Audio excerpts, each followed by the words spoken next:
আসসালামু আলাইকুম। সুপ্রিয় ছাত্রছাত্রীবৃন্দ, ডাক্তার ভাই ও বোনেরা, শুভ অপরাহ্ন। তো আজকের আলোচনার টপিক হাইপারটেনশন। তো এই টপিকটি মূলত এমবিবিএস স্টুডেন্টদের মতো কাজে আসবে এমন করে আলোচনা আজকে করব না। কারণ হচ্ছে এমবিবিএস স্টুডেন্টদের জন্য হাইপারটেনশনের যে জিনিসগুলো প্রয়োজন হয় সেগুলোর ভিতরে define hypertension, tell some causes of hypertension like primary secondary. স্যাররা অনেক সময় জিজ্ঞেস করেন যে tell some causes of secondary hypertension. তো তারপর জিজ্ঞেস করেন যে tell some baseline investigations for the hypertension, what are the complications of hypertension. এইরকম কিছু কোয়েশ্চেনের ভিতরে লিমিটেড থাকে। রিটেন কোয়েশ্চেনেও এমবিবিএসে খুব ছোটো ছোটো কোয়েশ্চেন আসে। তো এইগুলো হচ্ছে কি যে কোনো বই থেকে মোটামুটি পড়ে নিলেই হয়। তো যে কোনো বই থেকে পড়ে নিলেই হয়। এই জন্য এমবিবিএস রিলেটেড আলোচনাগুলো আজকে না করার চেষ্টা করব। আমরা এমন কিছু আলোচনা করব যে জিনিসগুলো হাইপারটেনশনের সারা পৃথিবীতে এখন latest guidelines for the management. আমরা যারা নতুন ডাক্তার হয়েছি অথবা স্পেশালিস্ট হয়ে গিয়েছি অথবা স্পেশালিস্ট হওয়ার পথে আমাদের আইডিয়ালি কিভাবে হাইপারটেনশন ট্রিট করা উচিত, হাইপারটেনশন ট্রিটমেন্ট করতে গিয়ে আমাদের কী কী জটিলতা হয়, সেই জটিলতাগুলো কিভাবে আমরা ওভারকাম করতে পারি, সেই জিনিসগুলো নিয়ে আমরা আলোচনা করবো ইনশাল্লাহ। তো সময় হয়ে গিয়েছে, আমি শুরু করে দিচ্ছি। আমাদের আলোচনা প্রথমে আমি ডিসকাস করার চেষ্টা করব। কিছুক্ষণ ডিসকাশন পরে একটা দুইটা কোশ্চেন করতে পারেন কমেন্টে, কিন্তু একদম টোটাল শেষ হয়ে যাওয়ার পরে কোশ্চেনগুলো করলে ভালো হয়। মাঝখানে কোশ্চেন করবেন, কিন্তু কম কোশ্চেন করলে ভালো হবে, কারণ ইন্টারাপশন হলে আলোচনাটা বেশি দীর্ঘায়িত হয়। অনেকের হয়তো হাতে এত সময় থাকে না, শুনতে খারাপ লাগবে। সেই জন্য প্রশ্নগুলো সবার শেষের দিকে করলে ভালো হয়। মাঝখানে দু একটা কোয়েশ্চেন করবেন, করলে আলোচনা লাইভলি হয়। তো আমি শুরু করতে যাচ্ছি। তো এক্সপেরিমেন্টালি আমি দেখি যে আজকে যদি পারি স্লাইডগুলো কিছু ব্যাক ক্যামেরা দিয়ে ল্যাপটপ থেকে শো করা যায় কিনা। আমি শো করার চেষ্টা করছি। হ্যাঁ, শো করা যাচ্ছে। তো কিছু কিছু শো করার চেষ্টা করব, পরে আমি সবাইকে আবার এটার আমার প্রেজেন্টেশন আবার আপলোড করে দেব। প্রেজেন্টেশন শেষ হওয়ার সাথে সাথে আপলোড করে দেব। তো আজকের পরে অন্য কোনো দিন যদি আবার আমরা প্রেজেন্ট করি কোনো কিছু, আমি প্রেজেন্টেশনটা আগেই আপলোড করে দেওয়ার চেষ্টা করব, যেন সবাই আগে থেকে মোটামুটি কিছুটা প্রিপেয়ার থাকতে পারে। তাহলে হয়তোবা আলোচনাটা ভালো হবে। তো আমি শুরু করতে যাচ্ছি। হাইপারটেনশন। তো এই হাইপারটেনশন জানা কেন দরকার? হাইপারটেনশন কেন জানা দরকার? একটি মানুষের হাইপারটেনশন হলে প্রবলেম কি? যদি আমি ট্রিটমেন্ট না করি তাহলে সমস্যা কোথায়? তো হাইপারটেনশন জানা এই জন্য দরকার, আমাদের হাইপারটেনশনের সাথে রিলেটেড অনেকগুলো অনেক ডিজিজ আমি এখানে আমি সামারাইজ করার চেষ্টা করেছি। যেমন এই হাইপারটেনশনের জন্য cardiovascular risk of hypertension, 69% of fast MI patient may be associated with hypertension, and 74% of coronary artery disease, 77% of fast stroke, 91% of the heart failure। মানে আমরা দেখতেই পাচ্ছি যে মায়োকার্ডিয়াল ইনফাকশন বা ইসকেমিক হার্ট ডিজিজ বা স্ট্রোক অথবা heart ফেলারের সাথে এই হাইপারটেনশন খুবই রিলেটেড। এবং এই হাইপারটেনশন যদি কন্ট্রোল করা যায়, এই রিস্কগুলোকে কমানো যায়। ইভেন এই ঘটনাগুলো ঘটে যাওয়ার পরেও ফার্দার অ্যাটাকগুলো যেন না হয়, তার জন্য আমাদেরকে হাইপারটেনশন কন্ট্রোল করতে হবে। কতটুকু কন্ট্রোল করতে হবে, কতটুকু কন্ট্রোল করলে বেনিফিট সবচেয়ে বেশি ভালো পাওয়া যাবে, সেই জিনিসগুলো আমরা আলোচনা করব আজকে। তো benefit of reduction of hypertension, এই স্লাইডটা আমি একটু শো করছি। Benefit of reduction of hypertension, আমরা যদি দেখেন পরের অংশটুকু খেয়াল করেন, 10 মিলিমিটার সিস্টোলিক ব্লাড প্রেশার যদি আমরা রিডিউস করতে পারি কোনোভাবে, 10 মিলিমিটার সিস্টোলিক ব্লাড প্রেশার, তো সেই ক্ষেত্রে 50-60% lower the risk of stroke থেকে যে ডেথ হয়, এই ডেথ আমরা কমাতে পারি 50-60% রিডাকশন।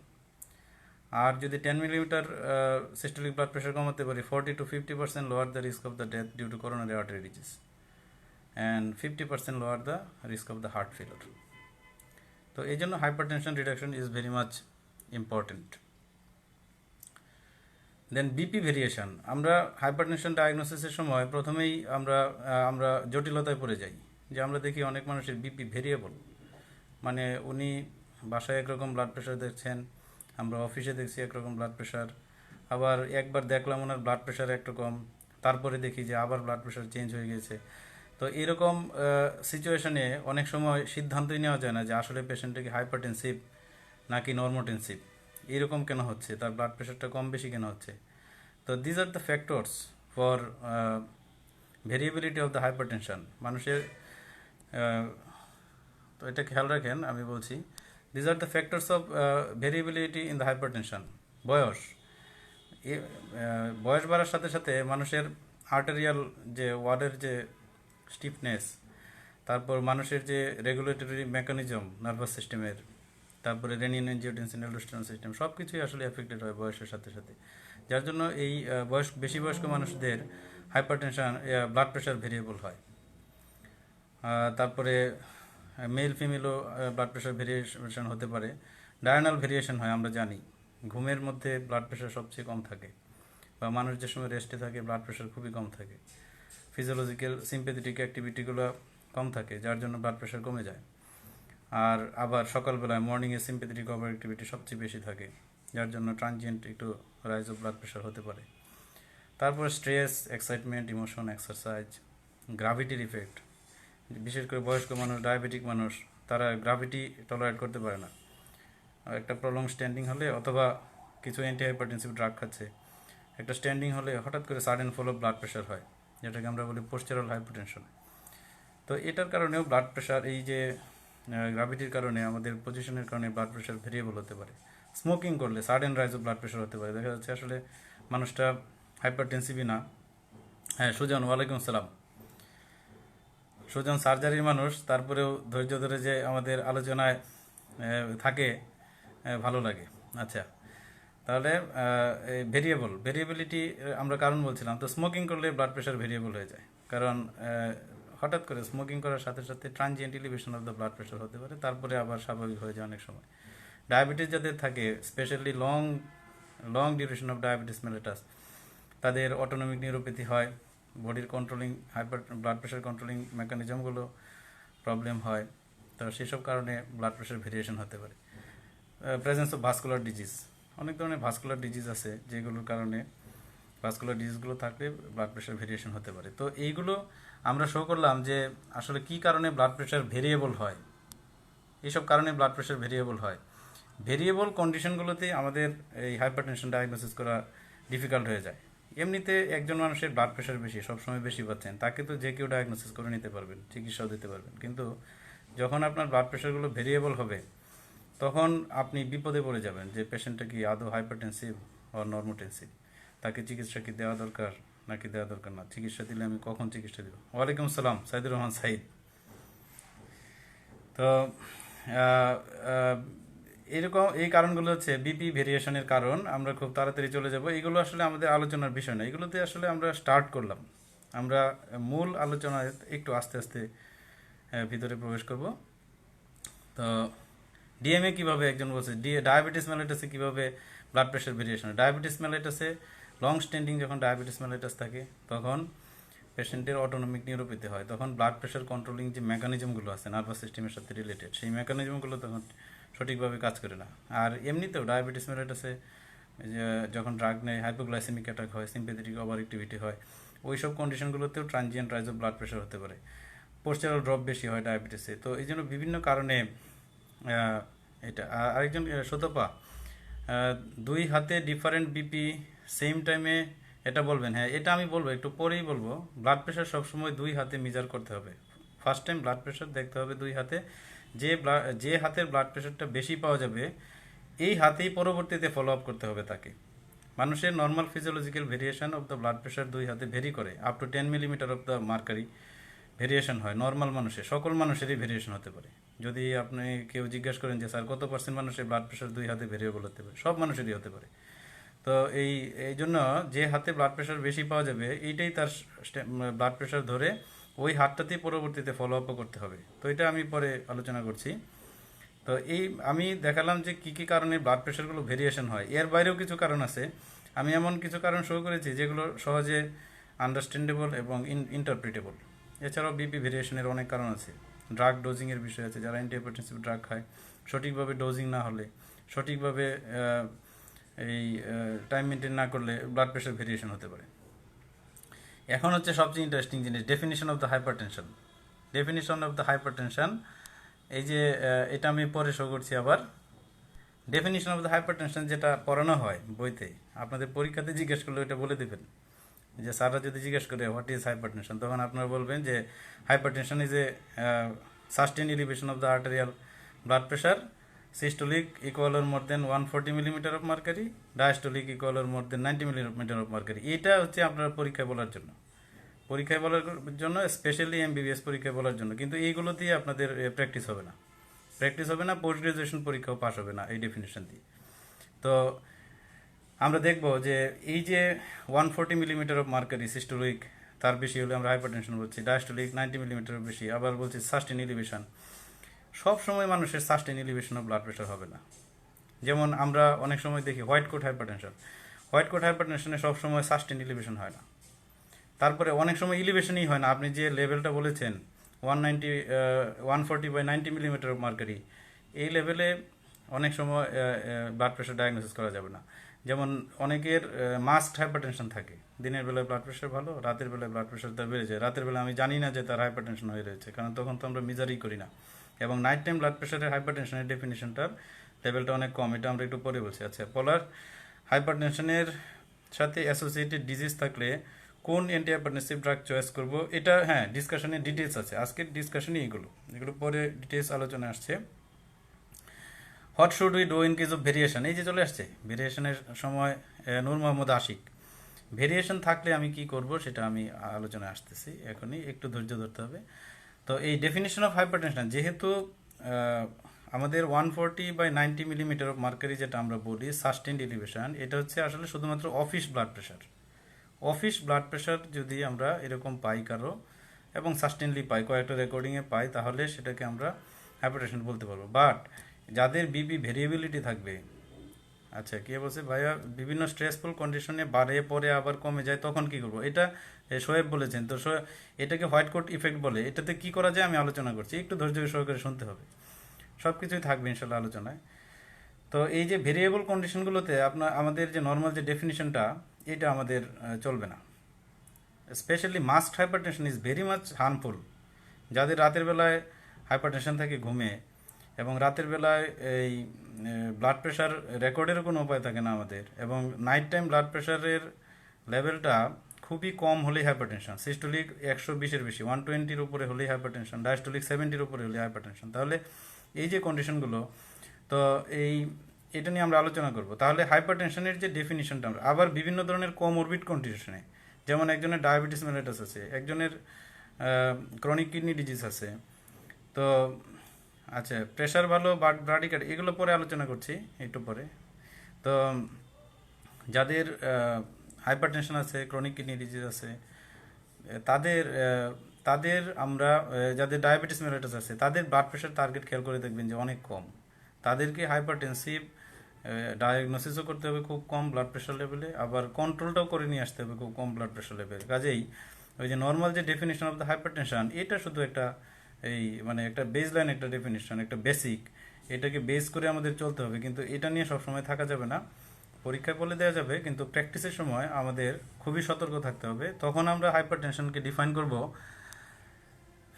হাইপারটেনশনকে আমরা তখন ডিফাইন করব যে the level of blood pressure at which benefits of treatment outweighs the cost and hazards. মানে এমন একটি লেভেল অফ ব্লাড প্রেশার যার উপরে যদি আমি ট্রিট করি তাহলে পেশেন্টের বেনিফিট হবে, হ্যাজার্ডসের চেয়ে বেনিফিট বেশি হবে। আচ্ছা, একজন বলেছে মোহাম্মদ শামীম, ইয়াং এজের পেশেন্টের ডায়াস্টোলিক প্রেশার 90, সিস্টোলিক 120/30 থাকে। এইসব প্রশ্নের উত্তরগুলো আমি পরে দিব, এখন না, এগুলো এখন আলোচনার বিষয় না এটা। তো আমরা একটু এগিয়ে যাই, এটা আলোচনার পরে এই কোশ্চেনগুলো আমরা করব। যতটুকু আলোচনা হচ্ছে সেখান থেকে কোশ্চেন করলে ভালো।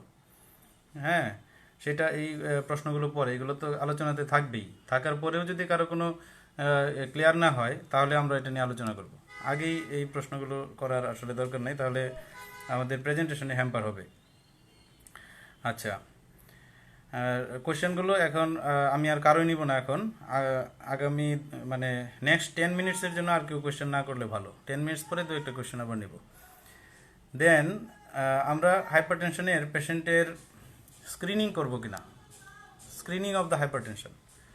তো হাইপারটেনশন স্ক্রিনিং করা দরকার, কারণ হচ্ছে hypertension is an asymptomatic disease. আমরা অনেকেই হাইপারটেনশনের জন্য আমরা মনে করি মাথা ব্যথা করলে, ঘাড় ব্যথা করলে হাইপারটেনশন। অ্যাকচুয়ালি এই কথাগুলো একদম টোটালি মানে মিথ্যা কথা। কারণ হেডেক, নেক পেইন, এইগুলো হাইপারটেনশনের কোনো ক্লিনিক্যাল প্রেজেন্টেশন না, এগুলো আনকমন প্রেজেন্টেশন। কারো কারো ক্ষেত্রে মিলে, কারো কারো ক্ষেত্রে মিলে না। অনেক সময় দেখা যায় যে একটা টেনশন হেডেক হচ্ছে, তার সাথে transient rise of blood pressure হচ্ছে, সেটার সাথে অনেকে ইন্টারপ্রেট করে ফেলেন যে এটা হাইপারটেনশন। এটা আসলে সঠিক না। হাইপারটেনশন প্রিডোমিনেট, আমি নিজেও হাইপারটেনসিভ, আমার ফ্যামিলিতে আমার আব্বা আম্মা বোন হাইপারটেনসিভ, অনেক মানুষ আশেপাশে সবাই হাইপারটেনসিভ। হাইপারটেনশনের কোনো সিমটম থাকে না, আমাদের জীবনে কখনোই কোনো সিমটম হয় নাই। অথচ দেখবেন সাধারণ মানুষ যে সময় আসে আপনার কাছে, এসে বলবে যে আমার প্রেশার কখন বাড়ে আমি বুঝি, আমার মাথাটা কেমন কেমন করে, আমার এই করে সেই করে। তো এগুলো করতে পারে। হাইপারটেনশনের সিমটম নিয়ে যদি আপনি স্টাডি করেন তাহলে দেখবেন যে কিছু কিছু সিমটম আছে, এগুলো মিলতে পারে, কিন্তু এগুলো খুবই uncommon. Hypertension is predominantly asymptomatic disease. এই জন্য যাদের আপনার স্ক্রিনিং করতে হবে হাইপারটেনশন আছে কিনা। স্ক্রিনিং কেন করতে হবে? অফিস ব্লাড প্রেশার নর্মাল থাকতে পারে, যার জন্য মাস্ট হাইপারটেনশন আছে কিনা স্ক্রিনিং করবেন। তাহলে কি সব মানুষকে স্ক্রিনিং করবেন? সব মানুষের স্ক্রিনিং করার প্রয়োজন নেই। স্ক্রিনিং তাদেরই করবেন যাদের বয়স হয়ে গেছে 40-র উপরে, তারপরে যাদের কোমরবিড সিচুয়েশন তৈরি হচ্ছে, ইসকেমিক হার্ট ডিজিজ, স্ট্রোক, তারপরে diabetes mellitus, chronic kidney disease, এই ধরনের প্রবলেম হচ্ছে, তাদেরকে হাইপারটেনশন স্ক্রিনিং করতে হবে হাইপারটেনশন আছে কিনা। আর অ্যাসিমটোমেটিক মানুষের কোনো ধরনের কোমরবিড কন্ডিশন নাই, তাদেরকেও স্ক্রিনিং করতে হবে। এটা একটু পরে সুন্দর গাইডলাইন দেখাচ্ছি কাদেরকে আপনি কতদিন পরে স্ক্রিনিং করবেন, কত ব্লাড প্রেশার থাকলে কতদিন পর পর আপনি হাইপারটেনশনটাকে স্ক্রিনিং করবেন আছে কিনা, সেটার একটা চমৎকার গাইডলাইন আছে। আজকের আলোচনাটা এখন যে অংশে আমরা পৌঁছাবো সেটা হচ্ছে টোটালি ইউরোপিয়ান সোসাইটি অফ কার্ডিওলজির 2018-এর যে গাইডলাইন্স, সেই গাইডলাইন্সের আলোকে আমরা আলোচনা করব।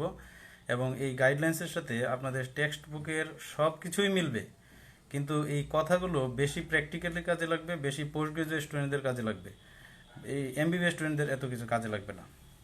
আচ্ছা, স্লাইড ভালো দেখা যায় না, ফুল দেখা যায় সেটা করলে, আচ্ছা এটা পরে করছি। স্লাইড দেখানো আসলে মেইন উদ্দেশ্য না, একটা দুইটা দেখায় আলোচনাটা কন্টিনিউ করব। মেইনলি স্লাইডগুলো আমি পরে দিয়ে দেব। আচ্ছা, এখন BP blood pressure measurement options কী কী আছে আমাদের হাতে। আমরা যে ব্লাড প্রেশার মেজার করব, এই ব্লাড প্রেশারটা আমরা কীভাবে মেজার করতে পারি, কখন মেজার করতে পারি। আমরা নর্মালি যে ব্লাড প্রেশারটা আমাদের হসপিটালে অথবা চেম্বারে আমরা মেজার করি, এই মেজারমেন্ট, এটাকে আমরা বলি office blood pressure measurement. Office blood pressure measurement আমরা যে ডেফিনেশনটা দেই হাইপারটেনশনের, 140/90-র উপরে হলে হাইপারটেনশন। এটা কিন্তু অ্যান্ড অর, কারো সিস্টোলিক বেশি হলেও হবে, কারো ডায়াস্টোলিক বেশি হলেও হবে, কারো বোথ সিস্টোলিক এন্ড ডায়াস্টোলিক বেশি হলেও হাইপারটেনশন হবে। অ্যান্ড অর কথাটা তো অফিস বিপি, এটা অফিস বিপি। এছাড়া আমাদের খুবই চমৎকার দুইটা বিপি অপশন, মেজারমেন্ট অপশন আছে হাতে। একটা হচ্ছে অ্যাম্বুলেটরি ব্লাড প্রেশার মনিটরিং, আর একটা হচ্ছে হোম ব্লাড প্রেশার মনিটরিং। আমরা এমন যুগে প্রবেশ করতে যাচ্ছি যেখানে সব কিছুই পুরো ওয়ার্ল্ডের সাথে আমাদের সামঞ্জস্যপূর্ণ লেটেস্ট ম্যানেজমেন্টে আমরা যাব। অ্যাম্বুলেটরি ব্লাড প্রেশার মনিটরিং মানে যেটা এবিপিএম, আমি চাই বাংলাদেশের সকল কার্ডিওলজিস্ট, সকল মেডিসিনের ডক্টরস, ফিজিশিয়ানস এটা আগামী দিনে প্র্যাকটিস করবে। আগামী দিন বলতে কি, 2-1 বছরের মধ্যে যেন এটা বাংলাদেশের সব জায়গায় অ্যাভেলেবল হয়। কারণ এবিপিএম ছাড়া আপনি কাউকে হাইপারটেনসিভ হিসেবে ডায়াগনোসিস করতে পারবেন না, সোজা কথা। এই যে এই পুরাতন আমলের, আপনি একদিন বিপি দেখলেন 140/90-র বেশি পেলেন, ওষুধ দিয়ে দিলেন, আবার দেখলেন নর্মাল কমে গিয়েছে, পেশেন্ট ড্রাগ বন্ধ করে দিয়েছে, তারপরে আবার ভালো থাকে, এইসব প্র্যাকটিস আর করা যাবে না। এবিপিএম দিয়ে আমাদের অ্যাম্বুলেটরি ব্লাড প্রেশার মনিটরিং করে আপনাকে হাইপারটেনশন কনফার্ম করতে হবে। এবং পরবর্তীতে যে আপনি ট্রিটমেন্ট দিচ্ছেন, সেই ট্রিটমেন্টে 24 আওয়ার্স মানুষের বেসলাইন কন্ট্রোল আছে কিনা হাইপারটেনশনের, ডে টাইমে কন্ট্রোল আছে কিনা, নাইট টাইমে কন্ট্রোল আছে কিনা, সেটা এবিপিএম দিয়ে আপনি নিশ্চিত করবেন। এবং প্রয়োজনে সেই এবিপিএম এর রিপোর্ট অনুযায়ী আপনি ড্রাগের ডোজগুলোকে আপনি অ্যাডজাস্ট করবেন, কোনটাকে মর্নিংয়ে দিবেন, কোনটাকে নাইটে দিবেন, মর্নিং ডোজ বাড়াবেন নাকি নাইটের ডোজ বাড়াবেন, ড্রাগ কি চেঞ্জ করবেন কিনা, এগুলো সব কিছু এবিপিএম এর রিপোর্ট অনুযায়ী করবেন। কাজেই এবিপিএমকে আমাদের জনপ্রিয় করতে হবে। খুবই সিম্পল একটা বিষয় এবিপিএম। এই এবিপিএমটাকে আমাদের প্র্যাকটিস করতে হবে। আর যে সকল ক্ষেত্রে এবিপিএম করা পসিবল না, এবিপিএম করার মতো এক্সপার্ট কেউ নাই অথবা আমাদের ইনস্ট্রুমেন্ট হাতে নাই, সেই ক্ষেত্রে এবিপিএম এর বিকল্প হিসেবে আমাদের হোম ব্লাড প্রেশার মনিটরিং করতে হবে। Home blood pressure monitoring ABPM এর বিকল্প হিসেবে আমাদের হোম ব্লাড প্রেশার মনিটরিং, এটা পেশেন্ট নিজেই করতে পারবে, পেশেন্টের রিলেটিভস তারা নিজে বাসায় করতে পারবে। তো এই হোম বিপি মনিটরিং থেকেও আমরা কিছুটা আমরা ধারণা পাবো যে পেশেন্টের 24 আওয়ার্সের ব্লাড প্রেশারটা কেমন থাকে। শুধু সিঙ্গেল সেটিংয়েই আমরা কাউকে একটা সিদ্ধান্ত নিয়ে নিব না। সিঙ্গেল সেটিংয়ের সিদ্ধান্ত তাদেরকে নিব যাদের সিঙ্গেল সেটিংয়ে সিভিয়ার হাইপারটেনশন। কেউ একজন বলছেন জিয়াউল হক, খাগড়াছড়ি থেকে দেখছি, গুড, ভেরি গুড, খাগড়াছড়ি আমরা বেড়াতে যাব। আচ্ছা, তাহলে সিঙ্গেল সেটিংয়ে যদি ইয়া থাকে, ব্লাড প্রেশার বেশি থাকে, সেটাও ইম্পর্টেন্ট হবে। কখন ইম্পর্টেন্ট হবে? যখন তার সিঙ্গেল সেটিংয়ে মডারেট টু সিভিয়ার হাইপারটেনশন আছে। মডারেট টু সিভিয়ার আমরা গ্রেডিং সম্পর্কে সবাই জানি, ধরে নিয়েছি সবাই জানি, না জানলে বই থেকে পাবো, এগুলো এত বেশি আলোচনা করার কিছু নেই। তো যেগুলো আলোচনা করলে লাভ হবে সেগুলো আলোচনা করবো, আর যেগুলো পাওয়া যায় সব জায়গায় ওইগুলো নিয়ে আলোচনা আমি করব না। তো ওই সিঙ্গেল সেটিংয়ে যদি মডারেট টু সিভিয়ার হাইপারটেনশন থাকে অথবা কোনো হাইপারটেনশন মিডিয়েটেড অর্গান ড্যামেজ থাকে, এইচএমওডি, হাইপারটেনশন মিডিয়েটেড অর্গান ড্যামেজ, যেমন একজন মানুষের রেটিনোপ্যাথি হয়ে গিয়েছে, একজন মানুষের সিকিডি হয়ে গিয়েছে, একজন মানুষের ইসকেমিক হার্ট ডিজিজ হয়েছে, একজন মানুষের হার্ট ফেলিওর হয়েছে, হ্যাঁ, এই ধরনের যদি পেরিফেরাল ভাস্কুলার ডিজিজ হয়েছে, তো এই ধরনের হাইপারটেনশন মিডিয়েটেড অর্গান ড্যামেজ যদি কারো থাকে, তাহলে আমাদের যে কোনো গ্রেডিংয়ের হাইপারটেনশনই ইম্পর্টেন্ট, সিঙ্গেল সিটিংই, মাইল্ড, মডারেট, সিভিয়ার যাই বলেন। আর যদি এগুলো নাও থাকে তাও মডারেট টু হাইপারটেনশন সিঙ্গেল সিটিংয়ে ইম্পর্টেন্ট, আপনি ড্রাগ থেরাপি শুরু করতে পারবেন। তো এই otherwise mild hypertension single setting office BP মনিটরিংয়ে আমাদের এটাকে হাইপারটেনসিভ কিনা সিদ্ধান্ত নেওয়ার জন্য অনেক সতর্ক থাকতে হবে। এখন এই যে একটা কথা সুতপা জিজ্ঞেস করেছিলেন যে 2 হাতে ব্লাড প্রেশার, এটা রিকমেন্ডেশনটা আমি দেখাচ্ছি, এই স্লাইডটা খেয়াল করেন। এই স্লাইডটা খেয়াল করেন, আপনি করে বলছি এই জন্য ওই সবাই আপনি এখন, অ্যাকচুয়ালি তো ওরা সবাই আমার স্টুডেন্ট। তো it is recommended that office BP, এই যে অফিস বিপি আমাদের 2 আর্মে মেজার করতে হবে, এটা ক্লাস 1A রিকমেন্ডেশন। আমরা ওই দিনও বলেছিলাম যে ক্লাস 1 কাকে বলে এবং ক্লাস 1 রিকমেন্ডেশন কাকে বলে, এ কাকে বলে। ক্লাস 1 রিকমেন্ডেশন হচ্ছে এটা এমন ধরনের স্ট্রং রিকমেন্ডেশন গাইডলাইন থেকে আসে যেটা অবশ্যই করতে হবে, যেটা করলে পেশেন্টের বেনিফিট হবে, আর ক্লাস বি গুলো হচ্ছে বেনিফিট হইতে পারে, ক্ষতি হইতে পারে, ক্লাস সি হচ্ছে কখনোই করা যাবে না। তো এটা মানে ক্লাস 1, 2 এবং 3 হচ্ছে কখনোই করা যাবে না। তাহলে 1 হচ্ছে এমন একটা জিনিস যে এটা বেনিফিশিয়াল, তাহলে এটা এত স্ট্রংলি রিকমেন্ড করা হয়েছে যে 2 হাতে ব্লাড প্রেশার দেখতেই হবে, এতে পেশেন্টের বেনিফিট হবে, মানে ডায়াগনোসিসে অ্যাকুরেট হবে তখন।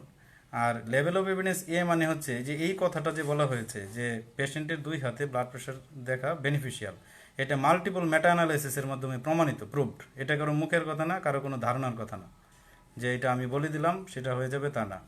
তাহলে এই কথাটা যে 2 হাতে 2 বোথ আর্মে ব্লাড প্রেশার মেজার করতে হবে, এটা হচ্ছে ক্লাস 1 রিকমেন্ডেশন, মানে অবশ্যই বেনিফিশিয়াল ফর দ্য পেশেন্ট।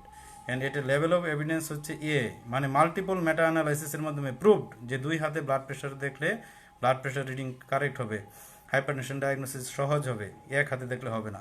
তাই এটা আবার একটু দেখাচ্ছি আপনাদের যে এটা হচ্ছে class 1A recommend, class 1 recommendation, level of evidence A, যে 2 হাতে ব্লাড প্রেশার মেজার করতে হবে। এখন 2 হাতে এটাও আবার দেখানো হয়েছে যে যাদের 2 হাতের ব্লাড প্রেশার ভেরিয়েশন হয়, systolic blood pressure 15 millimetre of মার্কারের বেশি, তাদের সাজেস্টিভ অফ অ্যাথেরোমেটাস ডিজিজ, মানে 15 মিলিমিটারের বেশি যদি ভেরিয়েশন থাকে তাহলে এটা সাজেস্ট করে যে পেশেন্টের অ্যাথেরোমেটাস ডিজিজ আছে এবং তার কার্ডিওভাস্কুলার রিস্ক বেশি হবে, তাদের কার্ডিওভাস্কুলার রিস্ক। আচ্ছা, তাহলে আমরা দেখলাম যে ব্লাড প্রেশার 2 হাতে মেজার করতে হবে। আচ্ছা, এখন দেখেন আরেকটা বিষয়, এই যে আমাদের অফিস বিপি মনিটরিংয়ের 2টা প্রবলেম, একটা হচ্ছে হোয়াইট কোট হাইপারটেনশন, একটা হচ্ছে masked hypertension. White coat hypertension হচ্ছে আপনি ইনঅ্যাপ্রোপ্রিয়েটলি হাই অফিস বিপি সবসময় বেশি পাচ্ছেন, আবার পেশেন্টকে বাসায় হোম বিপি মেজার করতে দিলেন, তখন দেখা গেল যে না, সবসময় নর্মাল থাকে। এটা আমরা পাই। কয়েকদিন আগে একজন পেশেন্ট আসলো এটা ওপিনিয়ন নেওয়ার জন্য অন্য ওয়ার্ড থেকে। পেশেন্টের কোলিসিস্টেকটমি হবে, নর্মাল ব্লাড প্রেশার থাকে, তার অ্যান্টিহাইপারটেনসিভ খায়, তো সবসময় নর্মাল ব্লাড প্রেশার থাকে, কিন্তু যখনই সে অপারেশন টেবিলে যায় অনেক বেশি ব্লাড প্রেশার হয়ে যায়, যার জন্য অ্যানেস্থেশিয়া থেকে ওনাকে ফেরত পাঠিয়ে দেওয়া হয় যে ব্লাড প্রেশার কন্ট্রোল করে আসেন। এরকম অনেকবার ওনার হচ্ছে। তাহলে এইগুলোও কিন্তু হোয়াইট কোট ইফেক্ট, মানে একটা সিচুয়েশনে তার ব্লাড প্রেশার ইনঅ্যাপ্রোপ্রিয়েটলি বেড়ে যায়, হোয়াইট কোট ইফেক্ট। আর এমনিতেও হাইপারটেনসিভ নাই, আসলে হাইপারটেনশনই নাই, তারও হোয়াইট কোট হাইপারটেনশন ইফেক্ট হয়, মানে সাডেনলি রাইজ হয় ব্লাড প্রেশার, অফিস বিপি। আর মাস্ট হাইপারটেনশন হচ্ছে এটার উল্টা, যে সব সময় অফিস বিপি নর্মাল পাওয়া যায়, কিন্তু হোম ব্লাড প্রেশার অথবা অ্যাম্বুলেটরি ব্লাড প্রেশার মনিটরিং করলে নাইট বিপি সবসময় বেশি পাওয়া যায়। এটা very much harmful for the patient, must hypertension. কারণ যেটা আপনি পেয়ে যাচ্ছেন হাইপারটেনশন, তাকে তো আপনি ট্রিট করবেন, কিন্তু মাস্ট হাইপারটেনশন এমন একটা জিনিস ডক্টররাও ট্রিট করে না, ডায়াগনোসিসও করতে পারে না, এবং পেশেন্টও মনে করে যে তার তো ব্লাড প্রেশার নর্মালি আছে, তাহলে শুধু শুধু কেন অ্যান্টিহাইপারটেনসিভ খাবে। এই জন্য এটা ভিতরে ভিতরে থাকে, এবং এটার ক্রনিক ইফেক্টগুলো হতে থাকে, এবং এক সময় সে একটা অর্গান ড্যামেজ নিয়ে আসে, তখন আর তেমন কিছু করার থাকে না। এই জন্য মাস্ট হাইপারটেনশন কারো আছে কিনা আমাদের ডায়াগনোসিস করতে হবে। আচ্ছা, এখন আমরা আসি অ্যাম্বুলেটরি ব্লাড প্রেশার মনিটরিং এর অ্যাডভান্টেজ। আমি অলরেডি আলোচনা করে গিয়েছি যে অ্যাকুরেটলি হাইপারটেনশন ডায়াগনোসিস করার জন্য কারো হোয়াইট কোট ইফেক্ট আছে কিনা, কারো মাস্ট হাইপারটেনশন আছে কিনা, কারো অ্যান্টিহাইপারটেনসিভ ড্রাগ দিচ্ছি সেগুলো ডোজ অ্যাডজাস্টমেন্ট করা, তারপরে রেজিস্ট্যান্ট হাইপারটেনশন ইভালুয়েট করা, এইসব বিভিন্ন ধরনের কারণে আমাদের ambulatory blood pressure monitoring very important. এবিপিএমটা বারবার জোর দিয়ে বলছি। এখন সবাই মনে করবেন যে স্যার আমাদের তো এবিপিএম করার কোনো অপশন নেই, এটা কেন বলছেন? এটা অপশন নাই, এটাকেই সামনের দিকে এগিয়ে নিতে হবে আমাদের। এবিপিএমকে খুব স্ট্রংলি রিকমেন্ড করা হয়েছে সব জায়গা থেকে। আচ্ছা, ডিসঅ্যাডভান্টেজ একটা এবিপিএম এর, সেটা হচ্ছে যে এটা এক্সপেন্সিভ একটু, এবং এটা আপনার অনেক করেই ইলেকট্রিসিটি চলে গিয়েছিল, তো আবার তো এই এবিপিএমকে আমাদের গুরুত্ব দিতে হবে। তো যদিও এটা সব জায়গায় অ্যাভেলেবল না, আর একটু আনকমফোর্টেবল, কারণ 24 আওয়ার্সের জন্য পেশেন্টকে একটা কাফ বেঁধে দেওয়া হয়, এবং তাকে একটা ডিভাইস কানেক্ট করে দেওয়া হয় তার একটা বেল্টের মাধ্যমে। তো এটা 24 আওয়ার্সে একটা ডেফিনিট ইন্টারভেল পর পর ব্লাড প্রেশার চেক করে, কিন্তু তখন ডিসকমফোর্ট হয়, পেশেন্টের ভালো লাগে না। তো এই জন্য এসব কারণে অনেক সময় অ্যাভয়েড করতে চায় সবাই, but that is ideal for diagnosis and further follow up for the hypertensive patients. এখন এখানে আমরা এই স্লাইডটা ভেরি ইম্পর্টেন্ট, এটা সবাই স্টোর রাখবেন পরবর্তীতে, যে আমরা হাইপার টেনশন কীভাবে অ্যাকচুয়ালি ডায়াগনোসিস করব, কাকে বলবো হাইপারটেনসিভ। এখন এই স্লাইডটা আপনাদেরকে দেখাচ্ছি, এই স্লাইডটা সবসময় রাখতে হবে, কারণ এই আমাদের অফিস বিপির দিয়ে আমরা সবসময় হাইপারটেনশন ডায়াগনোসিস করব না। আমরা একটা পেশেন্টের অফিস বিপির পাশাপাশি day time blood pressure average 24 আওয়ার্সে কত, তারপর night time blood pressure average 24 আওয়ার্সে কত, 24 আওয়ার্সের অ্যাভারেজ কত, মানে ডে টাইম অ্যাভারেজ কত, নাইট টাইম অ্যাভারেজ কত, আবার 24 আওয়ার্সের অ্যাভারেজ কত, অথবা home BP, patient home BP record করেছে, তার অ্যাভারেজ কত, সেই অনুযায়ী what is the level of blood pressure to diagnose